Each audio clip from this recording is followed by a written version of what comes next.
Slumped over and seemingly crushed by survivor's guilt, Ismail is in deep, unrelenting pain. I left them there, he tells me. I left my brothers there. How could I have done that? Ismail, Qasim, and Osman felt far closer to each other than most cousins. As members of the Turkish Federation of Socialist Youth Associations, they'd planned to cross the border into Kobane, Syria, and help their fellow Kurds rebuild a devastated city. On Monday, as the group held its press event in the southern city of Urfa, things were going well at first. But Ismail grew tired of holding up the youth group's banner under the hot sun. In this video, you can see him move away.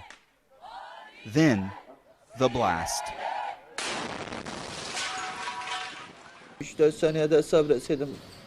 If I had been patient, he says, if I'd waited just 4 more seconds, I would be with my brothers now. Like many other members of the Kurdish population, Ismail is pointing the finger of blame toward Turkey's government. He's particularly offended by how officials handled the aftermath of the blast, telling me the army arrived before an ambulance. After an explosion, he asks, should you send an ambulance or an armored vehicle? Anger and anxiety appear to be on the rise in Urfa. Some say the attack not only underscores just how much of a threat ISIL has become, but also highlights the volatile relationship between Turkey's government and its Kurdish population. Here at the Akçakale crossing on Turkey's border with Syria, the threat of infiltration by ISIL members cannot be overstated.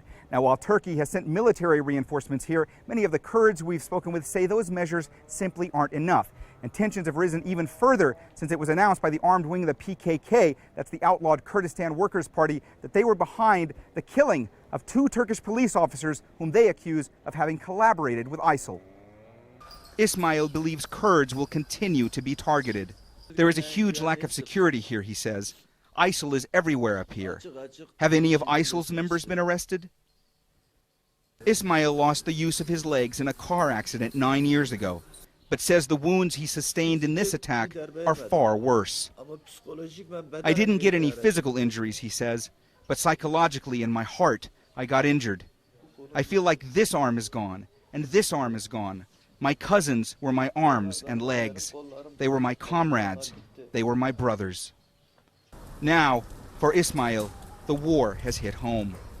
But the conflict he sees next door pales in comparison to the turmoil he feels inside.